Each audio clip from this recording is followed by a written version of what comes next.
इस तरह जी साड़ा बड़ा दिल करता है जी असी भी रमजान शरीफ मिलाद कराइए, महफिल मिलाद कराइए और अफतारी कराइए, लेकिन गुंजाइश ही नहीं होती। अल्लाह पाक हिम्मत देवे, गुंजाइश देवे तो यकीन करो बड़ा ही दिल करता है।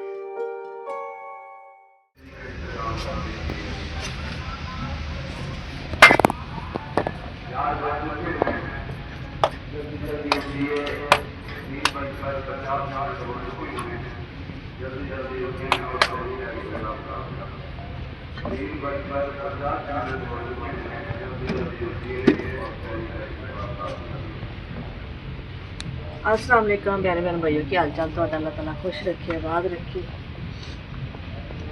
और जी माशाल्लाह शायद का टाइम हो गया है, मैं सैरी बना रही हूँ जी, पेड़े घर दी पई हैं और इधर चाय बनती पई है देखो माशाल्लाह।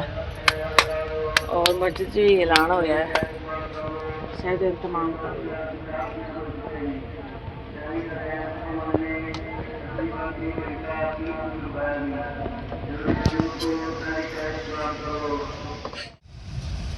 और माशाल्लाह जी चाय देखो पकती पई है, चाय बन गई है। और पेड़े का रखे सी, पेड़े भी मेरे नरम हो गए ने। रोटी बेल लेने हैं।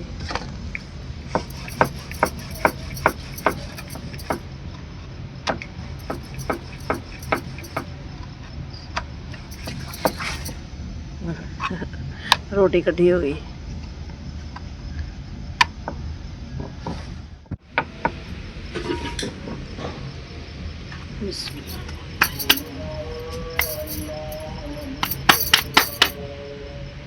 चाय तो बंद कर दो।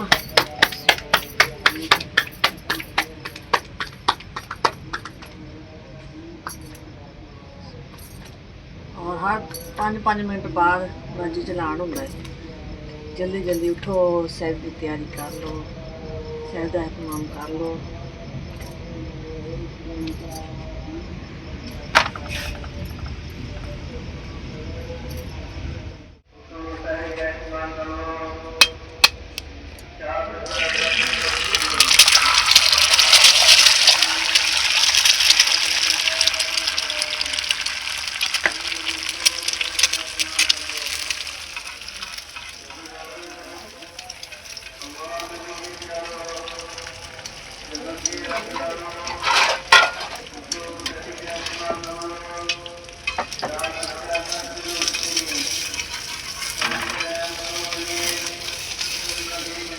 रोटी माशाल्लाह तैयार हो गई है जी देखो।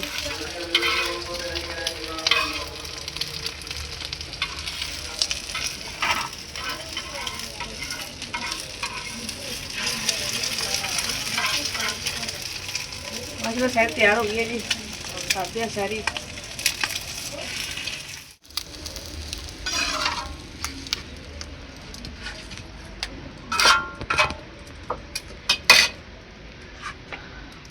बिस्मिल्लाहिर्रहमानिर्रहीम। ये जी दही मंगवा लिया सी रात में ही। मैं इस टाइम तुहानू दस्सिया दुकान साडे हुंदी बहुत ज़्यादा दूर, ते नहीं जाते लैन वास्ते। और माशाल्लाह सैर तैयार हो गई है। ये जी दही सालन इसी फिर रात ही मंगवा लिया, अंडे मंगवा लिया, अंडा बना लिया। और है जी पराठे। आज जिस बहन में सैरी करनी है जी और बैठते हैं जी कमरे।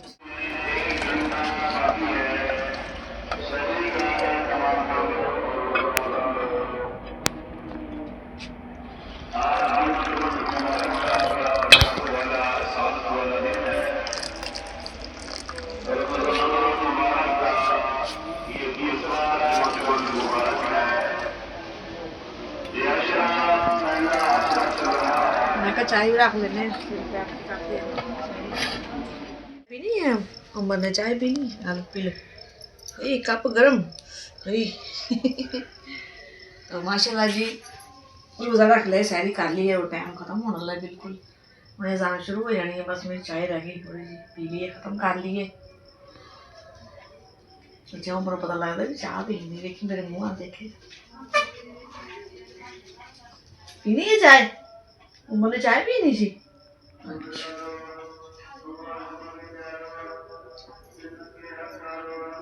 गर्म में कप गर्म, टाइम खत्म हो गया।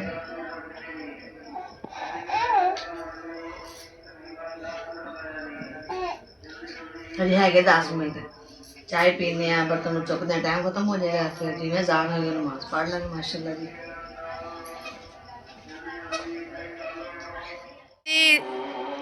देखो माशाल्लाह सैर करके सो गए सी नमाज को पढ़ के फिर देर ना उठे और बच्चों को छुट्टी सी स्कूलों फिर मैं क्या चलो फिर सो जाओ तुसी और फिर देर ना उठे और जिस दिन का माशाल्लाह रमज़ान शरीफ आया उस दिन दे माशाल्लाह हर घर च कुरान खानी है और इबादत है माशाल्लाह। कोई दिन नूं मिलाद करा लेंदा है इस टाइम 10 बजे, कोई शाम के टाइम अफतारी का टाइम करांदा है। तो इस तरह जी साड़ा बड़ा दिल करता है जी असीं भी रमज़ान शरीफ मिलाद कराइए, महफिल मिलाद कराइए और अफतारी कराइए, लेकिन गुंजाइश ही नहीं होंदी। अल्लाह पाक हिम्मत देवे, गुंजाइश देवे। तो यकीन करो बड़ा ही दिल करता है कि असीं भी न्याज पकाइए और असीं भी अफतारी कराइए। बस अल्लाह पाक हिम्मत देवे तो किदा दिल नहीं करता कि मुहल्ले दे विच काफ़ी गरीब लोग घर ने, बंदा न्याज पकावे और अफतारी के टाइम उन्होंने घर च पहुँचावे या उन्होंने अपने घर बुला के अफतारी करावे, बच्चों सद के अफतारी करा लवे। लेकिन बस कोई ना निज़ाम ही नहीं है, लेकिन बड़ा दिल करता है। बस अल्लाह पाक कोई वसीला बनावे और असीं भी अपने घर महफल कराइए, लोग बुलाइए और अफतारी कराइए, बड़ा दिल करता है जी। तो अल्लाह पाक ज़रूर कोई वसीला बनाएगा। तो मैं सफाई करके हटी सी कमरे दी और सेन दी, बर्तन वगैरह धोते हो लगे हुए साढ़े स्टैंड से। और काफ़ी ज़्यादा मौसम चेंज हो गए हों तो बहुत ज़्यादा ना गर्मी हो गई है और दिन में हल्का हल्का पक्खा भी लाईदा वा, रात में फिर मच्छर होंदा वा और जलेबी वगैरह लगा ली पर रात पक्खा नहीं लाईदा क्योंकि रात के टाइम ना कुछ मौसम हजे ना भी सर्दी वाला है, लेकिन दिन में बहुत गर्मी। चा उमर चा चा कितने देखी जाते जी, कितने देखी जाते। और जी मैं हम उम्र के कपड़े तब्दील करके हटी सी, कहते कपड़े चेंज करा और भैन भाई ये साड़ी आई दी वीडियो सी। और जो जो भी सानू भैन भाई देख रहे हैं पाकिस्तान इंडिया बरोने मालक तो सब नू अस्सलाम वालेकुम, पाकिस्तान जिंदाबाद, अल्लाह हाफिज़ जी। और मेरी वीडियो ज़रूर देखा करो, मेरी वीडियो ही नहीं देखते, सपोर्ट ही नहीं करते, थोड़ी सपोर्ट की बड़ी ज़रूरत है जी। देखा करो अगे शेयर कराया करो, थोड़े शेयर करन ना चलो साड़ी कोई सपोर्ट हो जाएगी जी। अल्लाह पाक तुहानू खुश रखे, आबाद रखे, रमज़ान का महीना है जी। अल्लाह हाफिज़। उमर बाय बाय करो, उमर बाय बाय करो, बाय बाय।